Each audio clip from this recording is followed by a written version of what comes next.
कि एक अदना जन्नती, अदना में जन्नती यानी जिसको सबसे कम दर्जे का जन्नती है, बिल्कुल नीचे दर्जे का जो जन्नती होगा अदना जन्नती, तो वो अदना जन्नती अपना चाबुक जहां रखेगा,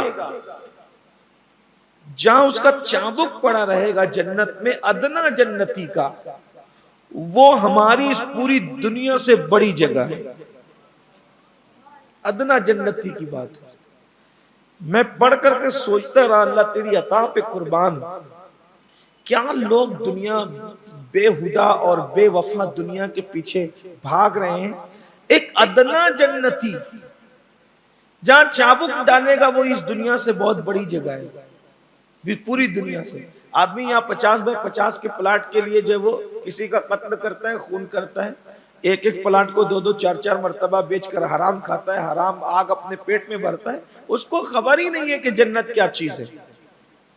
तो जन्नत क्या है सुनिए और सर धुनिए और उसकी तलब की कोशिश कीजिए, उसकी तरफ बढ़िए कि जन्नत के लिए फरमाया वहां जो औरतें दी जाएगी, इसलिए कि जो जन्नत की औरत होगी तो यानी अपनी बीवियां, जब वो जन्नत में चली जाएगी तो वो जन्नती औरत होगी।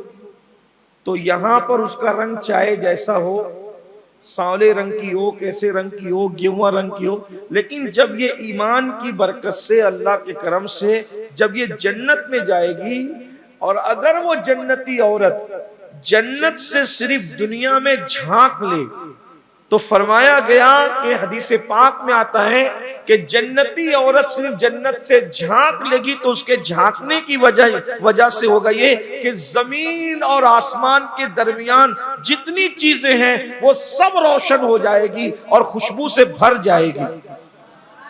और सिर्फ उसके झांकने की वजह से चांद और सूरज की रोशनी ऐसे खत्म हो जाएगी जैसे सूरज निकलने से सितारों की रोशनी खत्म हो जाती है। एक जन्नती औरत का झांकना ये है, सिर्फ वो झांक ले, यानी हमारी औरतों को इतना हुस्न दे दिया जाएगा जन्नत के अंदर। ये जो दुनिया की हमारी औरतें हैं, ये जन्नत में जाएगी तो अल्लाह उनको उतना हुस्न दे देगा कि अगर वो जन्नत से झांके तो जमीन और आसमान सब रोशन हो जाए और मुश्कबार हो जाए, और चांद और सितारों की, चांद और सूरज की रोशनी जो है उसके झांकने के सामने मान पड़ जाए। और जन्नती औरतें जो दुपट्टा ओढ़ेगी जन्नत के अंदर, उसका दुपट्टा, एक दुपट्टा ये दुनिया और उसके माफिया से बेहतर है। यानी दुनिया और दुनिया के अंदर जो कुछ है उस सबसे ज्यादा कीमती जन्नती औरत का दुपट्टा है। इंसान कहता है ये कीमती, ये कीमती, मर्सिडीज कारों पर ईमान बेच रहा है, इसी तरीके से जो है वो दिरहम दिनार पर ईमान बेच रहा है, सिक्कों पर, डॉलर और पाउंड पर ईमान बेच रहा है। हदीस पाक में आता है जन्नती औरत को जो दुपट्टा एक उड़ाया जाएगा, ये पूरी दुनिया और उसके अंदर जो कुछ है उससे ज्यादा वो कीमती होगा। और उसके बाद ये तो हो गया औरतों का जिक्र। अब जन्नत में अपनी औरतों के अलावा, यानी कि हर शौहर को उसकी अपनी बीवी मिले, अगर शौहर भी जन्नती है और बीवी भी जन्नती है, दोनों मिलेंगे, अल्लाह उनको मिलाएगा। और अल्लाह ना करे, सदबार ना करे कि दोनों में से कोई एक जहन्नमी है, यानी औरत जन्नत में चली गई, शौहर जहन्नमी है, तो फिर उसका निकाह जो है वो किसी और के साथ हो। इसी तरह अगर बीवी जहन्नम में चली गई माज़अल्लाह और शौहर जन्नती है, यानी उसने अब कभी नहीं आना, ये पोजीशन अगर उसकी है, तो फिर उसका निकाह जो है वो किसी और औरत के साथ होगा, जन्नत में निकाह होगा। और एक शख्स ने मुझसे पूछा कि अगर एक बीवी के 2 शौहर हों, मुमकिन है कि भाई एक का इंतकाल हो गया फिर दूसरे के साथ निकाह किया, तो अब वो किसके साथ रहेगी। मैं भी कुछ परेशान हुआ। मेरी आदत है कि कोई सवाल करता है तो अपनी तरफ से कोई ठोक पीट करने की बजाय अपने असातिज़ा से पूछ ले। तो मैं थोड़ा परेशान हुआ कि भाई यहाँ 2 शौहर तो इसके, एक के बाद एक, अब वो रहेगी किसके साथ। तो बहुत अच्छा जवाब दिया माशाल्लाह हमारे उस्ताद ने। उन्होंने फरमाया अगर एक का इंतकाल हुआ उसके बाद दूसरे से निकाह कर लिया उसने, अब उसने जन्नत में किसके साथ रहना है? कहा दोनों शौहरों में वो सबसे ज्यादा जिससे मोहब्बत करती थी उसी के साथ रहना जन्नत के अंदर। यानी बल्कि ये भी है, वो शौहर तो क्या, बल्कि जन्नत में हम हर शख्स उसके साथ रहेगा जो जिससे मोहब्बत करता है, जो जिससे मोहब्बत करेगा। अल्लाह के रसूल अलैहिस्सलाम फरमाते हैं अल मरअ मअ मन अहब्बा, जो जिससे मोहब्बत करेगा जन्नत में उसके साथ रहेगा। तो जन्नत में औरतें तो मिली जाएगी।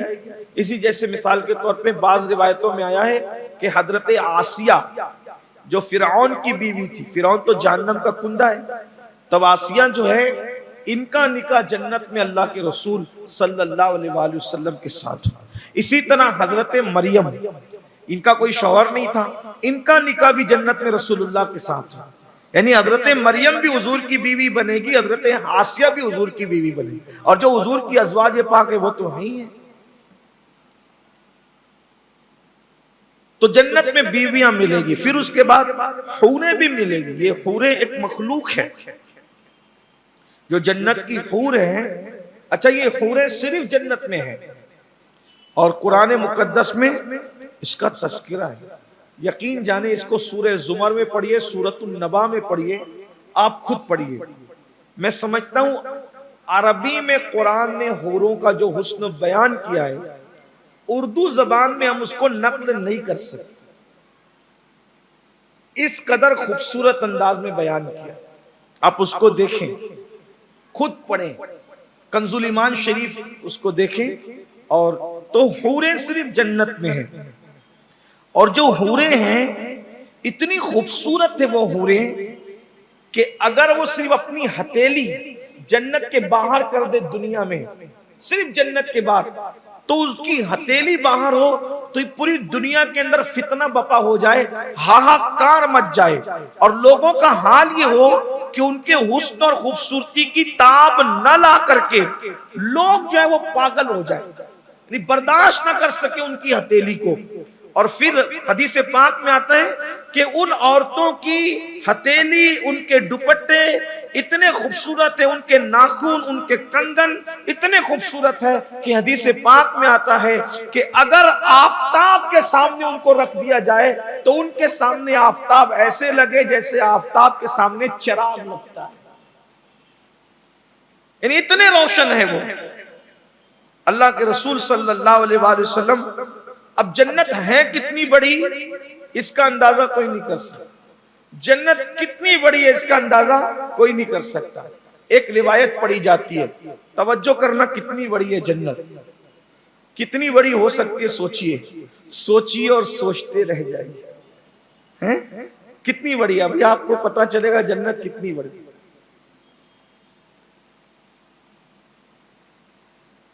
हज़रत जिब्रील अलैहिस्सलाम, उनकी रफ्तार, तवज्जो कर, उनकी रफ्तार कितनी है? पलक के झपकते मक्के से हुजूर के साथ निकलते हैं और सिदरा तक पहुंचते हैं, और वो सारा प्रोसीजर जो मेराज शरीफ के आप सब सुन चुके हैं, ठीक है, उनकी रफ्तार। नंबर 2, जिब्रील अलैहिस्सलाम की रफ्तार। पहले आप उसको समझ लें, क्योंकि ये उन्वान सुनने से ज्यादा समझने से ताल्लुक रखता है। ईमान मजबूत कीजिए अपना। जमीन और आसमान, इसके दरमियान जितना फासला है वो है 500 साल का फासला, ठीक।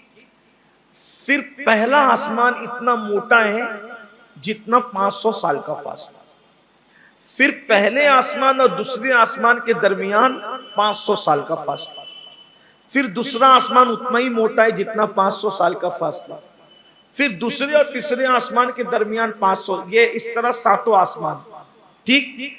फिर 7 आसमान के बाद है सिदरतुल मुंतहा, ठीक। अब जिब्रील अलैहिस्सलाम सिदरा से, यानी एक अंदाजा कर लें आप कि 4000 साल का फासला, 4000 साल का फासला जिब्रील कितने टाइम में तय करते हैं उसको सुने आप। हजरते जिब्रील कहते हैं मेरी रफ्तार ये है कि हजरत इब्राहीम ने अपने बेटे इस्माइल अलैहिस्सलाम की गर्दन पे छुरी रखी। छुरी रखकर चलाने में कितना टाइम लगता है? छुरी रखकर चलाने में कितना टाइम लगता है? इधर छुरी रखी और छुरी चली, चलना चाहती थी। अल्लाह ने हुक्म दिया सिदरा से निकलो, जन्नत जाओ और जन्नती जानवर लेकर वहां पहुंचो मीना में, और इस्माइल को हटा करके उसकी जगह ये रख दो। तो अब ये मैं तो कहता हूं बोलने में जितना टाइम लग गया, सिदरा से निकलो, जन्नत जाओ, जन्नती जानवर लो, मीना पहुंचो और इस्माइल की जगह रख करके इस्माइल को हटा दो, जितना टाइम मुझे बोलने में लगा वल्लाह जिब्रील को करने में उतना टाइम नहीं। ये रफ्तार है हजरत जिब्रील अलैहिस्सलाम। हजरत यूसुफ अलैहिस्सलाम के भाइयों ने उनको कुएं में डाला। अल्लाह ने फरमाया देखो ये कुएं में डाल दिया। कुएं के मुंडेर से कुएं की तह कितनी होती है? कुएं की मुंडेर समझते हैं ना, उससे उसकी तह कितनी होती? कुएं की मुंडेर से अंदर डाला। अल्लाह ने उस वक्त जिब्रील से कहा इससे पहले कि यूसुफ तह में पहुंचे, आप कुएं में पहुंचकर उसको अपने पैरों पे उठा लो। हजरत यूसुफ मुंडेर से कुएं की तह तक नहीं आए थे, जिब्रील सिदरा से तह में आ गए। संभालो, ये हजरत जिब्रील की, अब समझ गए आप जिब्रील अलैहिस्सलाम की रफ्तार कितनी। अब सुनिए, जिब्रील अलैहिस्सलाम ने अल्लाह से पूछा अल्लाह पाक उम्मत मोहम्मदिया की शान क्या है? तो अल्लाह पाक ने इरशाद फरमाया जिब्रील एक काम करो, एक काम करो, तुम जन्नत में उड़ो, उड़ते रहो। हजरत जिब्रील उड़ते रहे और रिवायत में आता है कि 70 साल तक उड़ते रहे। जो पलक में झपकते 4000 साल का फासला तय कर ले, जब वो 70,000 साल उड़ा होगा तो कितना उड़ा होगा, कितना उड़ा होगा। और जिब्रील अमीन उड़ते उड़ते उड़ते उड़ते उड़ते जब थक गए तो थक करके बैठ गए जन्नत में। और जब बैठ गए तो अल्लाह से पूछा अल्लाह मैंने कितना फासला तय किया 70 साल में, जिब्रील की परवाज। अल्लाह ने फरमाया जिब्रील जितना फासला तुमने 70 साल में उड़ उड़ के तय किया है, उम्मत मोहम्मदिया का कोई बंदा खुलूस दिल के साथ जब सब सो जाएं और वो उठकर 2 रकात तहज्जुद पढ़े तो मैं उसको इतना हिस्सा जन्नत का अता करूंगा। 2 रकात पर इतना अता करूं। आप गौर करें, फिर पूरी जिंदगी की नमाजें और फिर वो फराइज, फिर रमजान शरीफ के रोजे, फिर उम्रे, फिर हज, फिर कलमे ला इलाहा इल्लल्लाह, फिर सदका, फिर ज़कात, फिर तकरीरें करना, फिर तकरीरें सुनना, फिर नाते पढ़ना, फिर नाते सुनना, फिर दुरूद पढ़ना, दुरूद सुनना, आका पर सलाम पढ़ना, सलाम सुनना। आप गौर करें, जब 2 रकात तहज्जुद का सिला ये है तो सारे अमाल का सिला क्या?